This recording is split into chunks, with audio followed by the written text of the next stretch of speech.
آئیے اسی سلسلے میں ایک بہت پیاری روایت آپ کو سناتا ہوں. سیدنا ابو الدرداء رضی اللہ تعالیٰ عنہ روایت کرتے ہیں نبی کائنات صلی اللہ علیہ وسلم سے کہ آپ نے فرمایا من سلک طریقا یطلب فیہ علما. لیکن میں اس سے پہلے یہ کیونکہ ابو داؤد کی روایت ہے میں ایک دوسری روایت سناتا ہوں پہلے جو بخاری مسلم کی روایت ہے کہ نبی صلی اللہ علیہ وسلم فرماتے ہیں من سلک طریقا یلتمس فیہ علما، جو چلا ایسے راستے پر جس میں علم تلاش کرتا ہے، علم کی تلاش میں ایک راستے پہ چلا، سہل اللہ لہ بہ طریقا الی الجنہ، اس کے اس راستے پر چلنے کی وجہ سے اللہ تعالیٰ اس کے لیے جنت کا راستہ آسان کر دیتا ہے. جنت کا راستہ، علم کے راستے پہ چلو گے جنت کا راستہ آسان ہو جائے گا. یہ مسلم شریف کی روایت ہے. آئیے اب وہ روایت جو ابو داؤد کی ہے اور صحیح روایت ہے، البانی رحمۃ اللہ علیہ نے اس کو صحیح کہا ہے.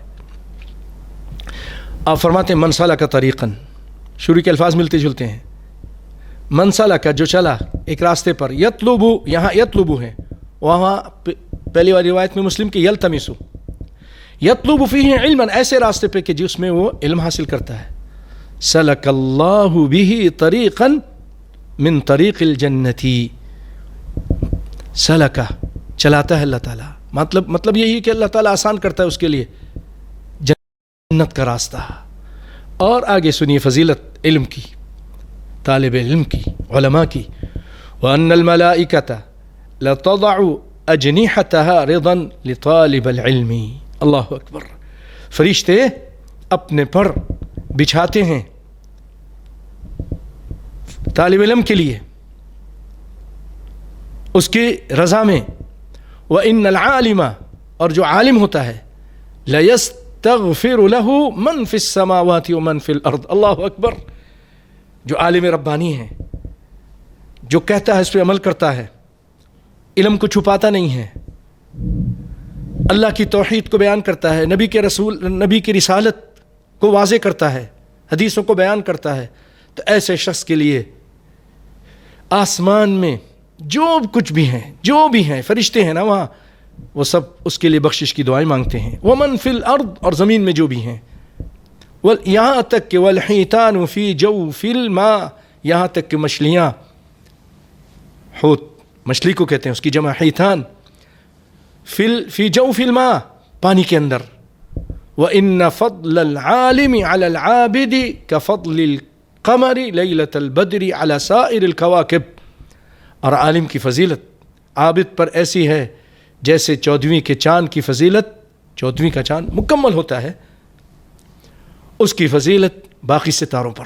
باقی ستارے چھوٹے چھوٹے نظر آتے ہیں، 14ویں کا چاند بہت بڑا نظر آتا ہے، پوری کائنات کو ایک ٹھنڈی روشنی سے منور کر دیتا ہے.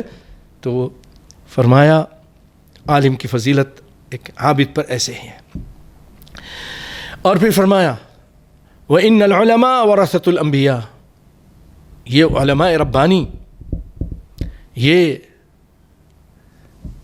انبیاء کے وارث ہیں. انبیاء کے وارث کس چیز میں؟ مال میں؟ ان سے مال ملے گا؟ نہیں. وَإِنَّ الْأَنْبِيَاءَ لَمْ يُوَرِّثُوا دِينَارًا وَلَا دِرْهَمًا، اور انبیاء جو چھوڑ کے گئے ہیں وہ دینار اور درہم نہیں، وَرَّثُوا الْعِلْمَ، وہ علم چھوڑ کے گئے ہیں. فَمَنْ أَخَذَهُ أَخَذَ بِحَظٍ وَافِرٍ، جس نے ان سے علم حاصل کیا بہت ہی بڑا حصہ اس نے حاصل کیا. بھائیو علم ایک ایسی چیز ہے، اگر مال آپ لے لیں گے آپ کو مال کی حفاظت کرنی پڑتی ہے، لیکن علم ایک ایسی چیز ہے کہ اللہ کے فضل و کرم سے وہ آپ کی حفاظت کرتا ہے، آپ کو اس کی وجہ سے مقام ملتا ہے.